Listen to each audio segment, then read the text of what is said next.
Well, first of all, as a good scientist, I take the time to analyze the title of the symposium. About new generation and scientific equipment. Well, as a computer scientist, if we speak about scientific equipment, the most simple for me would be there.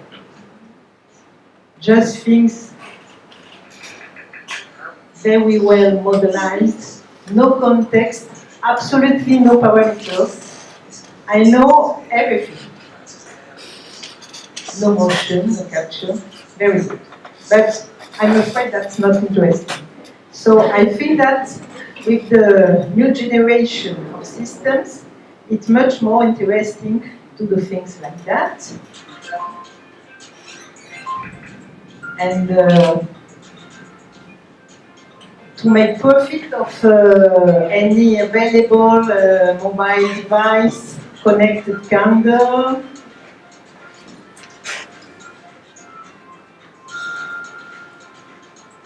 virtual reality, Google Glasses, Wedge's avatar. That's wonderful.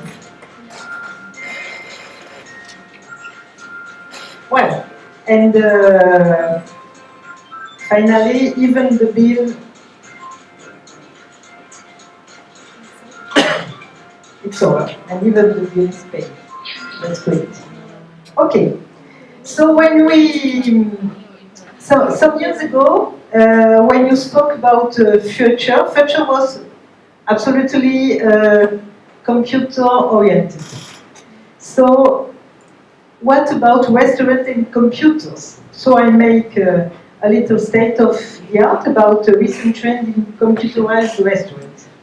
So I found something about food in the age of data, about computational gastronomy, about computer-created culinary creations, and so on. Among the recent trends, computer cooking contest, very interesting. So, what can I make with the stuff remaining in my fridge? So the winner is the one that with some given ingredients and forbidden ones, you can make the better cooking. Another one is about is led by Japanese people. I think that they are very interested in cooking and eating activities with computer science. And other things about, for example, the Wired Society International Scientific Seminar that bring together researchers about psychology, food science, computer science, neuroscientists, and so on. And they are working for computer science issues, essentially about crowdsourcing, social networks, data mining, and so on. And also a physician, Sébastien Anert, who's working about network analysis for food science. And in fact, as a physician, I think that he analyzes the chemical components of food. It's quite interesting. I even found an improbable research page, a website, with some works of former IBM engineers. They are working on computational gastronomy, and as a matter of fact, IBM is using his famous computer Watson to make computer culinary creations. The idea is to learn corpus of recipes, to learn the composition of different ingredients, and to suggest combination based on science and not on experience. So not human experience, but only science and computerized algorithms. That's very interesting.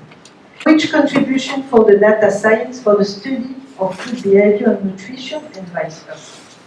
I'm fully aware that we must have open-minded. It's a multidisciplinary project, and I know it will be difficult, as I often work with people coming from other scientific areas.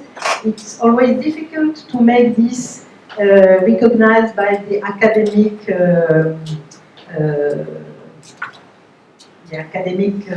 classical evaluation. I know it, but let's go. What about the context? Well, the problem is to interpret the man-man interaction. Man-man interaction, first of all, is multimodal. So we have,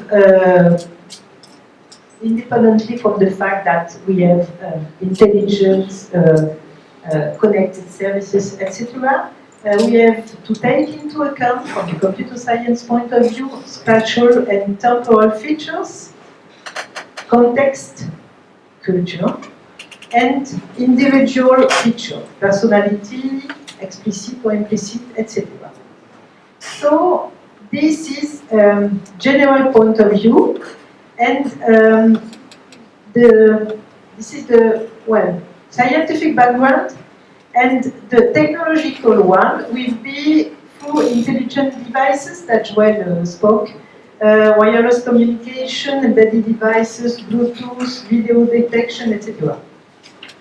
We just consider that things are talking to things. And when I say talking, it's not just exchanging data, but understanding something more.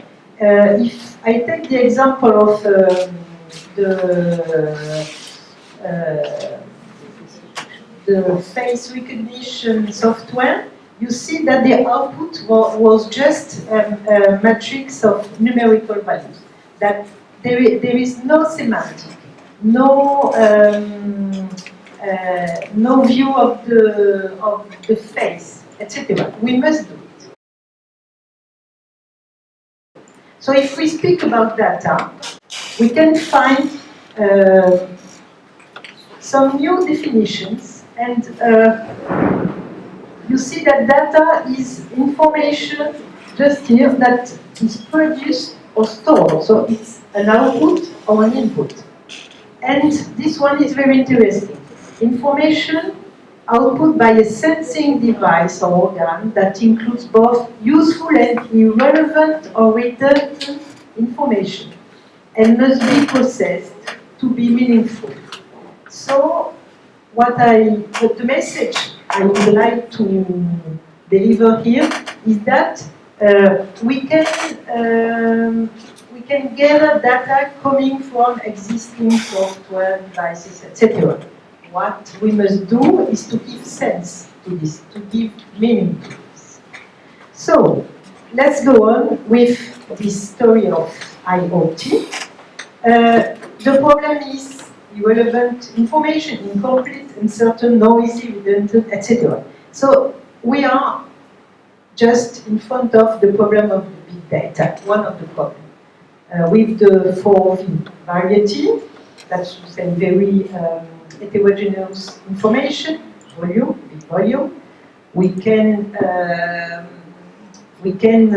store all the video that we will have on a simple computer like this. We can't process it at the same time, etc. Veracity, what is the quality of this video, of this information, and velocity, the problem of the answer time and the processing time. And of course, in this context, a very, very important problem of privacy, Big Brother. We must keep in mind. We must keep in mind on the platform from the beginning of the process. If we speak about social interaction detection, it's a very agile and dynamic presentation, as I took the picture Jean-Pierre showed you this morning, and I just give the source. So if we consider these two persons, you see that their social interaction is about, we don't have voice yet, but we can imagine vocal behavior, posture, interpersonal distance, etc.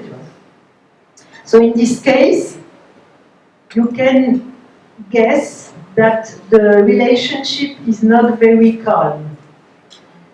But just with the just with the shape. But if the mouth is a little less open and the end just a little turn, maybe they will give a kiss. So it's very subjective. So we have different modes. For example, the postural congruence. You must imagine that what your brain is doing, you want the computer to do it.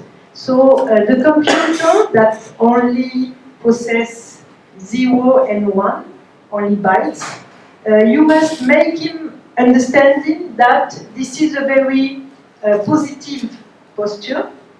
And on the other side, that the man is a little, is not so congruent as the girl. Another layer of the description is the social interaction detection according to the distance. You have on the vertical axis the distance, and according to the distance between people, you can guess that they are very familiar or not. And the same thing with the commensaux of Claude, where you sit according to the table. Okay. Another layer is the voice. I just took it transcription from a free software transcriber, French one, but Virginia told me about something more interesting. So you can absolutely analyze the signal, and you can split it between the different persons, and you can even spot words, etc. Silence, music. We are working with an Indian team, and for example, we filter in MOOCs. We filter the onomatopoeias, etc. So this is a table that can give a correspondence between the different social cues we just gave and the different way we can analyze it, the behavior, emotion, personality, status, etc. So you can absolutely program it, make it as an input, and analyze the scene, saying, well, if I have two persons with this distance and with this posture, it's a very positive relationship, and so on. On this system, there are two steps. The pre-processing.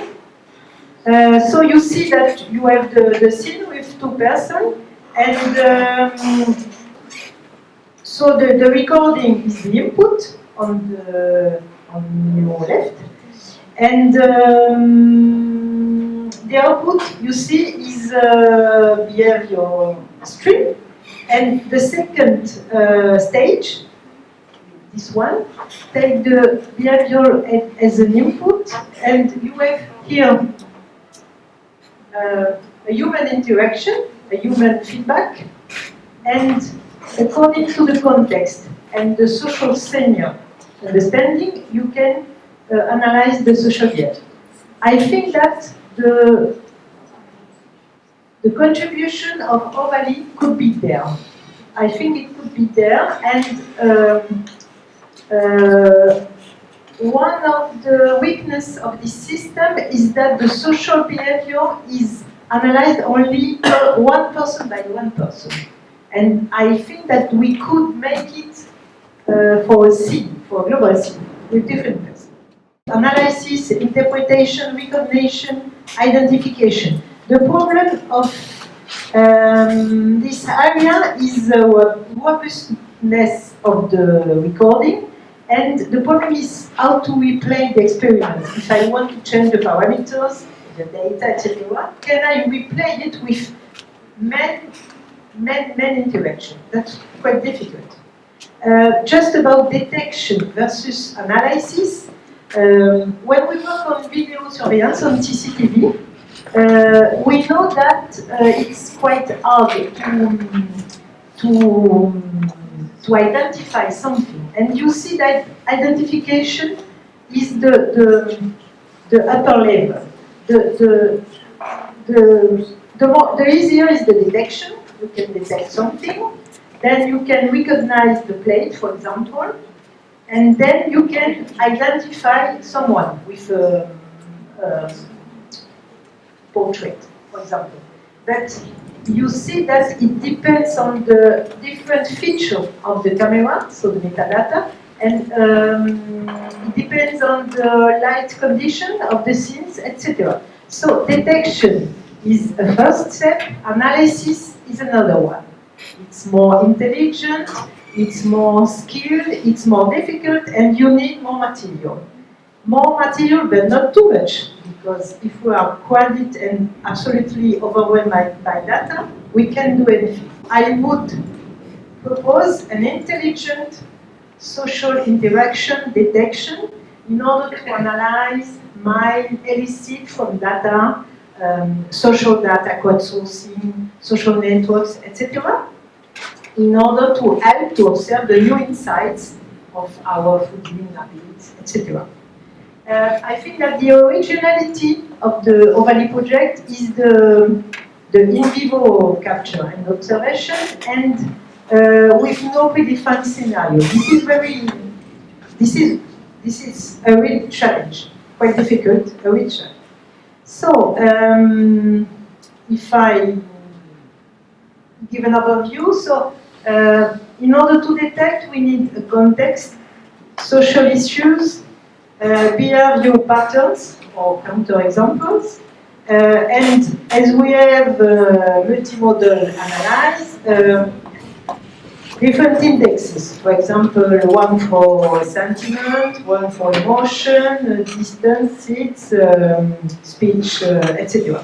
For example, to cope with the problem of storage issue, online analysis, etc., we can rely on metadata. One way is to, in order to avoid to store all the video recording that is very heavy, we can make a sort of abstract of the video saying X has such an expression between these two time steps. For example, X is smiling from this time, sister to the end. This would be a good summary of the information of the video. But the problem is that why does X smile? What can I do with this information? Is it a good interpretation?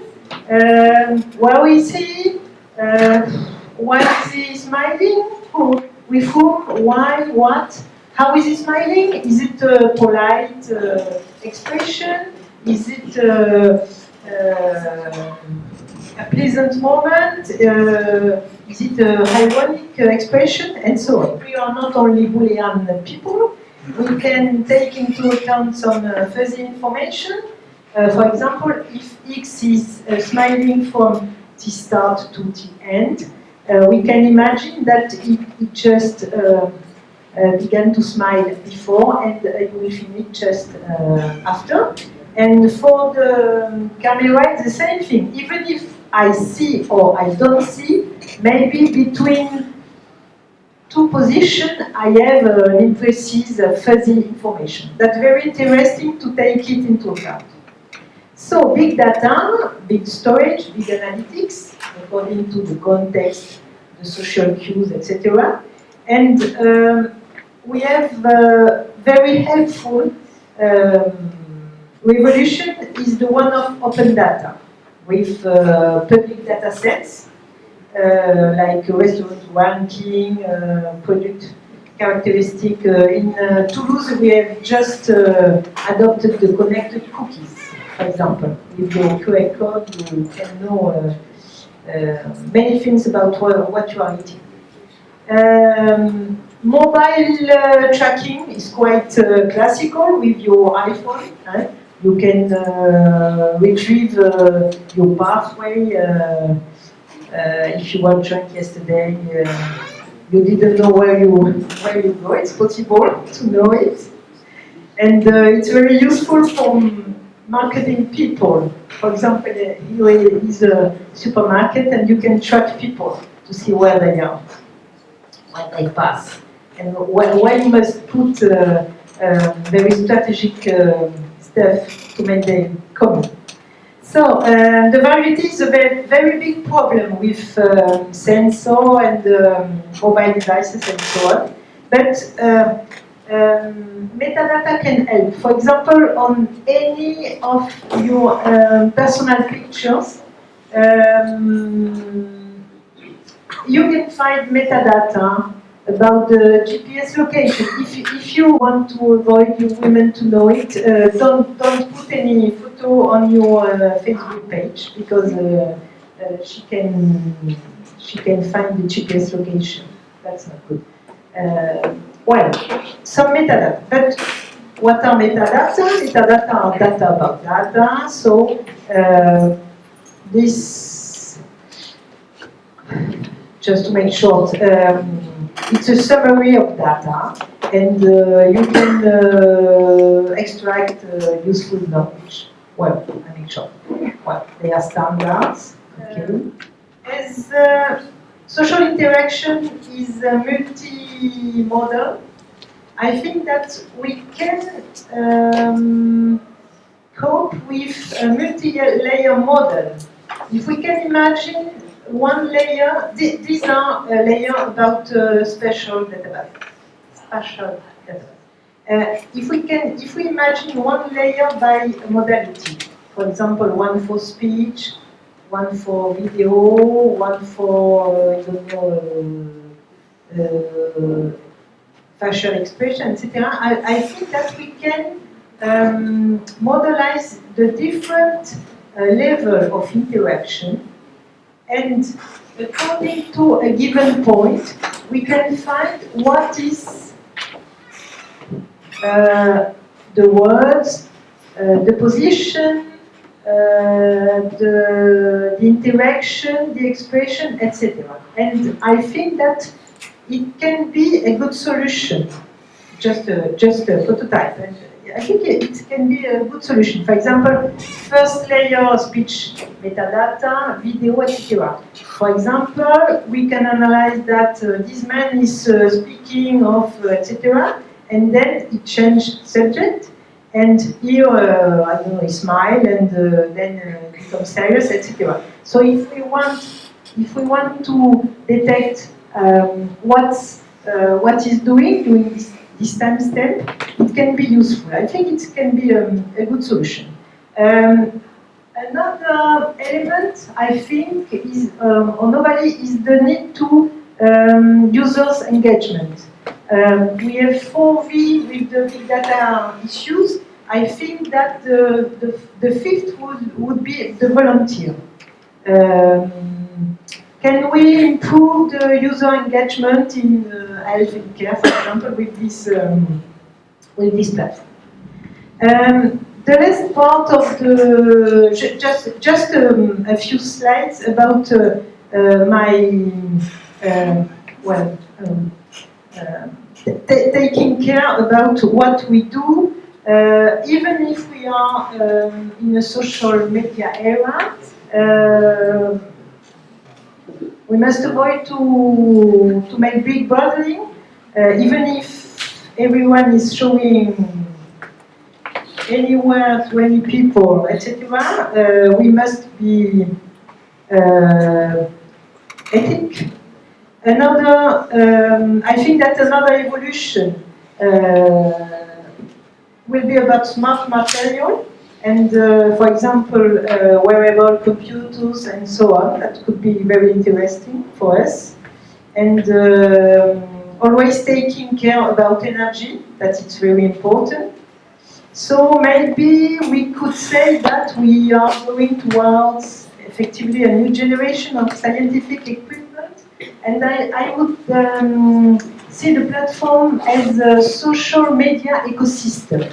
That would be very, for me, that would be very complete with the problem of energy saving, sustainable development, etc.